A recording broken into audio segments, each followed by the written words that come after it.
कभी कभी कुछ चीजें सिर्फ देखने के लिए होती हैं, उनसे छेड़छाड़ करना महंगा पड़ सकता है। ये कहानी है एक ऐसे आईने की जो सिर्फ चेहरा नहीं, आत्मा भी दिखाता था और कभी कभी उसे चुरा भी लेता था। आर्या एक 22 साल की लड़की हाल ही में एक पुराने कोठी में शिफ्ट हुई थी। वो आर्टिस्ट थी और अकेले रहना पसंद करती थी। उस कोठी में उसे एक बहुत ही खूबसूरत मगर पुराना आईना मिला, लकड़ी की फ्रेम और उस पर अजीब सी नक्काशी। वो आईना एक स्टोररूम में धूल में दबा था। आर्या ने उसे साफ किया और अपने कमरे में लगा लिया। शाम होते ही अजीब चीजें शुरू हो गईं। आईने में वो खुद को देखती, लेकिन उसकी परछाई उससे 1 सेकंड देर से हिलती थी, जैसे आईने में कोई और हो जो उसकी नकल कर रहा हो।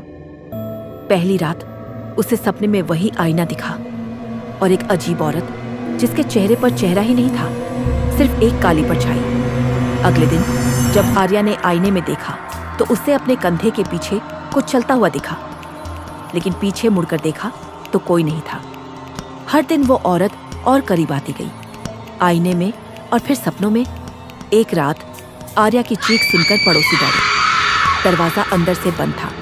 जब पुलिस आई और दरवाजा तोड़ा, आर्या कमरे में नहीं थी, बस आईने के सामने एक स्केच पड़ा था, उस औरत का चेहरा जो अब पूरा था और उसमें आर्या की आंखें थीं। उसके बाद जो भी उस कोठी में रहने आया वो गायब हो गया। अब वो आईना शहर के एक म्यूजियम में रखा है।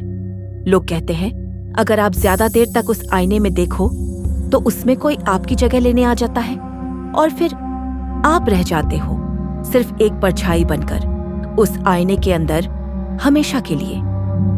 तो अगली बार जब आप किसी पुराने आईने के सामने खड़े हों तो जरा सोचिएगा, क्या जो आप देख रहे हैं वो वाकई आप हैं या कोई और जो बस आपकी जगह लेने का इंतजार कर रहा है।